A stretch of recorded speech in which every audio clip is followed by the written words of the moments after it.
कर्मों का फल कब मिलेगा। कर्म का फल कब मिलता है कोई नहीं जानता। एक बार की बात है, एक गांव में एक बालक रहता था। उस बालक का नाम गोली था। गोली के पिता अपाहिज थे। उसकी माता गांव के बच्चों की प्राथमिक शिक्षिका थी। वह अपना घर भी संभालती थी एवं गांव के बच्चों को भी पढ़ाती थी। गोली अब बड़ा हो रहा था। उसने अपनी माता से पूछा कि माँ, क्या सच में अच्छे कर्मों का अच्छा फल और बुरे कर्मों का बुरा फल मिलता है। माँ ने उत्तर देते हुए कहा, हाँ बेटा। फिर गोले ने पूछा, माँ, तो हम लोग तो सदैव अच्छे कर्म करते हैं, हमें फल कब मिलेगा, कितना समय लगता है अच्छा कर्मों का फल मिलने में।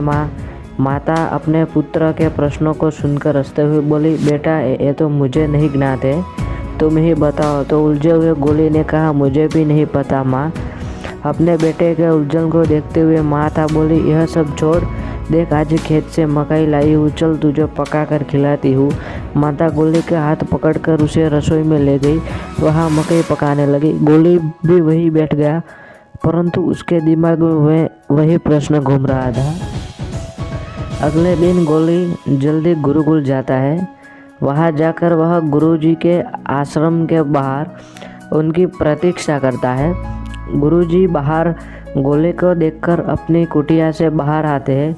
फिर वे गोले से पूछते हैं, क्या बात है पुत्र, इतने सवेरे तुम यहाँ क्या कर रहे हो, अभी तो तुम्हारी कक्षा का समय नहीं हुआ है। इस पर गोली ने गुरुजी से कहा, हे गुरुजी, मेरे प्रश्न मुझे विचलित कर रहे हैं, प्रश्नों के समाधान के लिए मैं आपके पास आया हूँ। गुरुजी ने गोली से कहा, पुत्र अपने प्रश्न पूछो। गोले ने पूछा, गुरुजी, क्या यह बात सत्य है कि हमें अच्छे कर्मों का फल अच्छा मिलता है और बुरे कर्मों का फल बुरा मिलता है। गुरुजी ने सहमति बताते हुए कहा, हाँ। सुनने के उपरांत गोले ने दूसरा पूछा, गुरुजी, अच्छे कर्मों का फल कितने दिन में मिलता है। गुरुजी ने उत्तर दिया, समय से पुत्र, जब उस कर्म के फल आने का समय होता है उस समय अच्छा या बुरा फल मिलता है। आतुर गोले ने पूछा, परंतु गुरुजी, यदि मैं दुगने उत्साह से अच्छे कर्म करूं तो। गुरुजी बोले, बात एवं मनोदशा को समझ चुके थे। उन्होंने उत्तर दिया, तब बेटा दुगना समय लगेगा। व्याकुल गोली ने फिर पूछा, गुरुजी, यदि मैं और मेहनत से और ध्यानपूर्वक अच्छे कर्म करूं तो। तब गुरुजी ने मुस्कुराते हुए कहा, तब 3 गुना समय लगेगा। गोली परेशान हो उठा। उसने गुरुजी से कहा, गुरुजी, मैं जितनी अधिक मेहनत कर रहा हूँ अच्छे फल पाने की, यह अच्छा फल उतना ही दूर क्यों चला जाता है। गुरुजी ने मुस्कुराते हुए कहा, पुत्र, क्योंकि तुम्हारा ध्यान फल पर है, कर्म पर नहीं।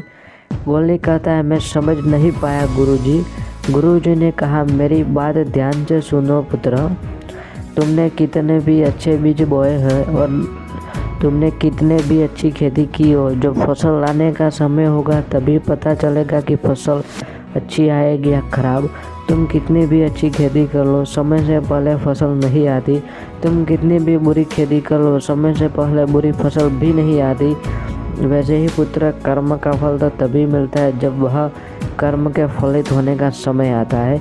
परंतु यदि तुम केवल अच्छे फल की इच्छा से फल के ऊपर ध्यान केंद्रित करते हुए कर्म करोगे तो अच्छे फल मिलने की संभावना दूर हो जाएगी। गोले ने गुरुजी की बात सुनकर फिर पूछा, परंतु ऐसा क्यों गुरुदेव। गुरुजी ने गोले को समझाते हुए कहा, पुत्र, क्योंकि तुम्हारा ध्यान अच्छे कर्म पर है ही नहीं, फिर तुम अच्छे कर्म अच्छे कैसे करोगे। तुम्हारा ध्यान अच्छे फल पर है, इस कारण तुम अच्छे कर्म करने से चूक जाओगे। उदाहरण के लिए मैं तुम्हें बता रहा हूँ, यदि तुम यह सोचकर पढ़ाई करने बैठोगे कि मैं अपनी कक्षा में प्रथम स्थान पर आऊँगा और सदैव यही सोचते रहोगे, तो अपने फल के बारे में चिंतन करते रहोगे तो कक्षा में प्रथम कैसे आना है। उस मार्ग से तुम्हारा ध्यान भटक जाएगा, तुम स्वप्न बनोगे लगोगे और कर्म अधूरे रह जाएंगे। इस प्रकार अच्छा फल तुमसे दूर चला जाएगा। प्रायः लोगों के साथ यही होता है, वे अच्छे फल के लिए अच्छा कर्म करना चाहते हैं परंतु अच्छा कर्म अच्छे से नहीं करते।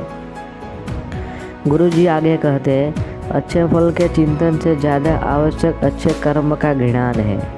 यदि अच्छे कर्म का ज्ञान होगा और अच्छे कर्म के पंथ पर निरंतर चलोगे तो अच्छे फल अवश्य मिलेंगे, इसमें कोई दो राय नहीं है। परंतु यदि अच्छे फल के बारे में सोचते रहोगे तो अच्छा कर्म नहीं हो पाएगा। अच्छे फल पर ध्यान रखना भी ध्यान को भटका देता है। तुम्हारे कर्मों में त्रुटि रह जाएगी और अच्छा फल दूर चला जाएगा। पुत्र गोली समझ चुका था कि अब अपने अच्छे कर्मों के लिए अच्छे पथ का निर्धारण कर उस निरंतर चलना है। यही अच्छे फल का रास्ता है। अच्छे फल के बारे में सोचना मूर्खता है, वह हमारे पथ से भटका देती है। तो दोस्तों, अगर आपको यह कहानी अच्छी लगी हो तो वीडियो को लाइक, शेयर और चैनल को सब्सक्राइब कर लेना।